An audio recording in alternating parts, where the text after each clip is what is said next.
मेरे सभी प्यारे मित्रों और विद्यार्थियों का तहे दिल से वेलकम है हमारे इस ऑनलाइन प्लेटफॉर्म एसआरजे मैथमेटिक्स पर। दोस्तों, अगर नए हैं चैनल पर तो सबसे पहले क्लासेस जरूर देखें और क्लासेस अच्छी लगती है तो फिर चैनल को सब्सक्राइब और क्लासेस को शेयर जरूर कर दें। तो जैसा कि मैंने आपको बताया था कि क्लास 10th का यहाँ पर कंटेंट डल रहा है, पर अब जो है अपन लगभग महीने भर तक क्लास 9th का जो महत्वपूर्ण प्रश्नों का जो कंटेंट रहेगा वो भी यहाँ पर अपलोड करेंगे और आपको मिलता रहेगा रेगुलर। तो अपनी कंटिन्यूटी यहाँ पर बनाए रखें और आपके जितने भी फैमिली में आपके क्लासमेट्स हैं, आपके साथीगण जो भी हैं, उन सभी को ये क्लास शेयर कर देगा ताकि उनको भी जो है क्लास 9 के महत्वपूर्ण प्रश्नों का लाभ मिल सके। ठीक है, बिना समय को गवाए अपन आज की जो क्लास होगी वो होगी अपने सभी सूत्र और परिभाषाओं की, यानी अपनी 9 क्लास की जो बुक है उसके अंदर जितने भी सूत्र और परिभाषाएं होंगी, एक या अगली जो क्लास आएगी दो, इन दोनों क्लासेस के अंदर अपन इस टॉपिक को पूरा कर लेंगे। फिर अगली जो भी क्लास होगी महत्वपूर्ण प्रश्नों का कोठा यहाँ पर चालू हो जाएगा। ठीक है, तो सबसे पहली जो परिभाषा है वो है अपने परिमेय संख्या। परिमेय संख्या किसे कहते हैं दोस्तों? वह संख्या जिसे P बटेवा Q के रूप में लिखा जा सकता है, जहां Q नॉट इक्वल टू क्या होना चाहिए? 0। वह संख्या जिसे P बटेवा Q के रूप में लिखा जा सकता है उसे परिमेय संख्या कहते हैं, और जहां पर Q नॉट इक्वल टू यानी Q का मान जो है 0 नहीं होना चाहिए। ठीक है, आगे बढ़ते हैं। दूसरी परिभाषा अपरिमेय संख्या, इसकी उल्टी हो जाएगी। अपरिमेय संख्या, अपरिमेय संख्या इसकी उल्टी हो जाएगी। क्या होगी दोस्तों? वह होगी वह संख्या जिसे P बटेवा Q के रूप में नहीं लिखा जा सकता है, जिसे P बटेवा Q के रूप में नहीं लिखा जा सकता है, वह हो जाएगी अपरिमेय संख्या। फिर दोस्तों यहां पर आती है प्राकृत संख्या। प्राकृत संख्या क्या होती है? तो प्राकृत संख्या जो होती है एक से अनंत तक की संख्या है, एक से अनंत तक की संख्याएं जो होती है वह आती है प्राकृत संख्या में, जिसे प्राकृत संख्या या प्राकृतिक संख्या भी कह सकते हैं। वह संख्याएं जो एक से अनंत के बीच की हो उसे प्राकृत संख्या कहेंगे अपन। प्राकृत संख्या के बाद में अगली जो स्टेप आती है तीसरी चौथी, वो आ जाएगी इसमें पूर्ण संख्या। क्या आएगी? पूर्ण संख्या। पूर्ण संख्या में क्या होगा दोस्तों? पूर्ण संख्या के अंदर होगा जिसमें क्या आ जावे? जीरो भी शामिल हो जावे। पूर्ण संख्या में क्या आ जाएगा? जिसके अंदर जीरो भी शामिल हो जाएगा। ठीक है ना? जीरो से अनंत तक की संख्याएं, जीरो से अनंत तक की संख्याएं किसमें आती हैं? पूर्ण संख्या कहलाती हैं। जीरो से अनंत तक की जितनी भी संख्याएं होती हैं वो पूर्ण संख्या के अंदर आ जाती हैं। इसके बाद में पांचवा जो है वो ये है पूर्णांक संख्या। पूर्णांक संख्या, पूर्णांक संख्या में क्या आएगा? तो पूर्णांक संख्या में आएगा माइनस अनंत से लेकर प्लस अनंत तक की संख्याएं, यानी कि ऋणात्मक से लेकर धनात्मक की जितनी भी अनंत वाली संख्याएं, टोटल जो संख्याएं होंगी वो किसके अंदर आ जाएगी? पूर्णांक संख्या के अंदर आ जाएगी। फिर अगली परिभाषा की बात करें छठी, तो वो होगी घातांक के नियम।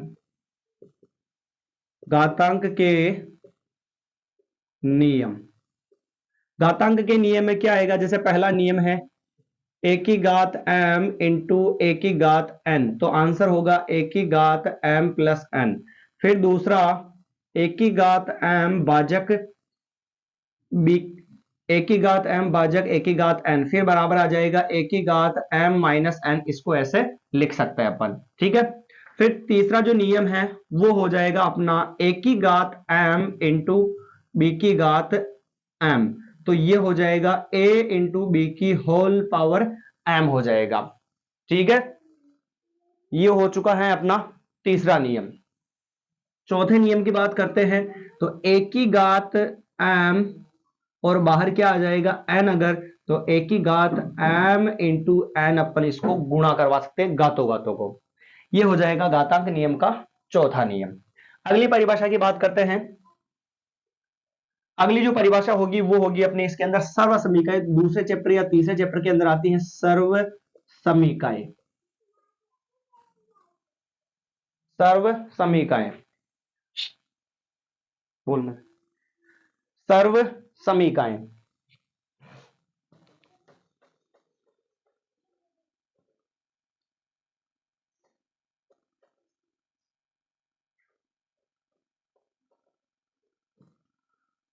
सर्व समीकरण के अंदर जो है अगली है x प्लस वाई की होल पावर 2, यानी x square plus 2xy plus y की पावर 2। फिर अगली है x माइनस वाई की होल पावर 2, यानी x square minus 2xy plus y की पावर 2। ये सारे याद रखना है। अगली है x plus y, x minus y जिसकी वैल्यू होती है x की पावर 2 माइनस वाई की पावर 2। फिर अगली जो है x plus y plus z की होल पावर 2, जिसका आंसर होता है x square plus y square plus z square plus 2xy plus 2yz plus 2zx। ठीक है। और एक कंडीशनल सर्वसमीकरण भी होती है जिसके अंदर यदि a प्लस बी प्लस सी बराबर क्या हो 0, तो x लिख दो भले इसकी जगह, x plus y plus z बराबर 0, तो x की पावर 3 प्लस वाई की पावर 3 प्लस जेड की पावर 3 बराबर क्या होता है 3xyz। ये होता है। ये अपने को याद रखना है। आया समझ में यहां तक?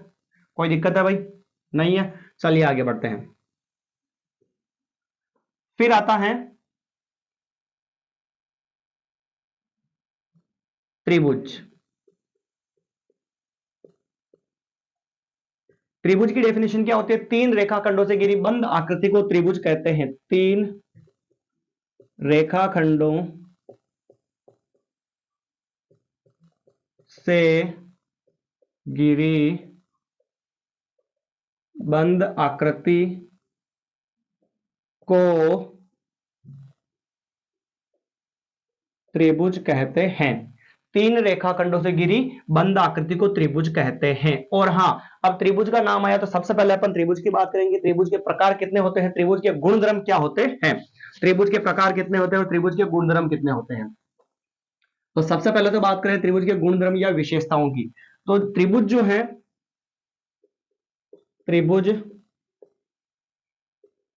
ये रही आकृति त्रिभुज की।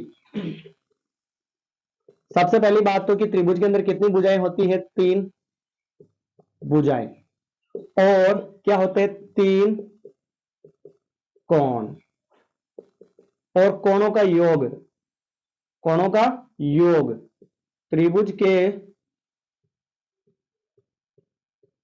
तीनों कोणों का योग बराबर क्या होता है? 180 डिग्री होता है। त्रिभुज के तीनों कोणों का योगफल 180 डिग्री होता है।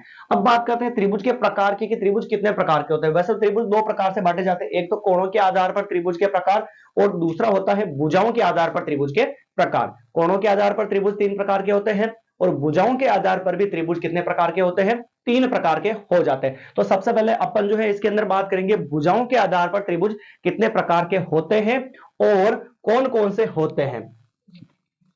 भुजाओं के आधार पर त्रिभुज कितने प्रकार के होते हैं और कौन कौन से, तो ध्यान रखना। भुजा के आधार पर, भुजा के आधार पर त्रिभुज के क्या आ जाएंगे? प्रकार। भुजा के आधार पर त्रिभुज होते हैं तीन प्रकार के। एक होता है समबाहु, दूसरा होता है विषम बाहु, समबाहु, विषम बाहु और सम द्विबाहु। ठीक है, तीन प्रकार के त्रिभुज मैंने यहां पर लिख दिए हैं। अब समबाहु त्रिभुज में क्या होता है? सभी भुजाएं चुप हो जाना रे।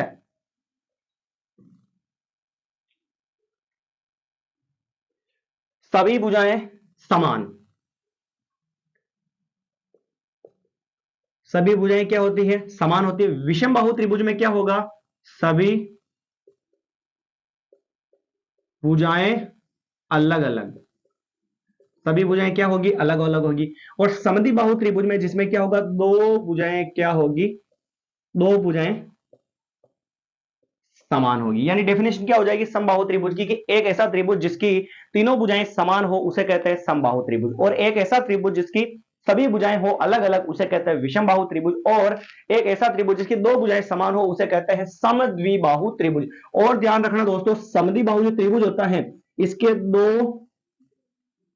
इसके दो कोण भी आपस में क्या होते हैं, बराबर होते हैं। समद्विबाहु त्रिभुज के दो कोण भी आपस में बराबर होते हैं। और ध्यान रखना इसमें समबाहु त्रिभुज में तीनों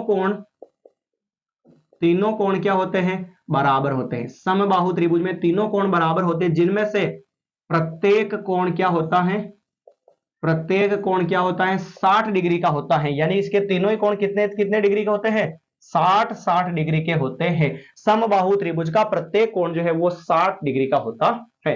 और त्रिभुज के तीनों कोणों का योगफल 180 डिग्री होता है। त्रिभुज में तीन भुजाएं होती हैं, त्रिभुज में तीन कोण होते हैं, और तीन प्रकार के होते हैं त्रिभुज। भुजाओं के आधार पर समबाहु, विषम बाहु और समद्विबाहु, जो यहां पर अपन ने इसको कंप्लीट कर लिया। फिर दूसरी बात करते हैं इसके अंदर, कोणों के आधार पर त्रिभुज के प्रकार। दूसरा जो है वो है कोणों के आधार पर त्रिभुज के प्रकार। कोणों के आधार पर भी त्रिभुज तीन प्रकार के ही होते हैं, समकोण त्रिभुज, न्यून कोण त्रिभुज और अधिक कोण त्रिभुज। पहला जैसे कि अपन यहां पर बात करें कोणों के आधार पर, है ना, कोणों के आधार पर पहला है समकोण त्रिभुज। क्या होगा समकोण के अंदर, वैसे समकोण का मतलब ही पता होना चाहिए। समकोण का मतलब होता है 90 डिग्री, यानी कि एक ऐसा त्रिभुज जिसका कोई एक कोण 90 डिग्री हो, जिसका कोई एक कोण कितने डिग्री का हो, 90 डिग्री का, वो कहलाता है समकोण त्रिभुज। दूसरा न्यून कोण त्रिभुज, एक ऐसा त्रिभुज जिसका न्यून कोण का मतलब 90 डिग्री से कम, यानी कि जिसका प्रत्येक कोण 90 डिग्री से क्या हो, कम हो। ठीक है। तीसरी जो है वो हो जाएगी अधिक कोण त्रिभुज। अधिक का मतलब यानी 90 से अधिक होगा ना, अधिक कोण यानी 90 डिग्री से अधिक और 180 डिग्री से कम होता है। तो एक ऐसा त्रिभुज जिसका कोई एक कोण 90 डिग्री से क्या होना चाहिए, अधिक, 90 डिग्री से क्या हो, अधिक हो, वह कहलाता है अधिक कोण त्रिभुज। तो ये थी अपने क्लास 9 की डेफिनेशन, और कुछ सूत्र मैंने लिखवाए हैं। अगली जो भी क्लास होगी उसके अंदर जितने भी चैप्टर के छूट रहे हैं उसको कंप्लीट करेंगे, और फिर जो क्लास आएगी उसमें उसके अंदर अपन जितने क्लास के 9 के महत्वपूर्ण जो प्रश्न हैं उन सभी को सोल्व करने का प्रयास करेंगे। तो मिलते हैं दोस्तों नई क्लास में नए वीडियो के साथ, नए सवालों के साथ। धन्यवाद।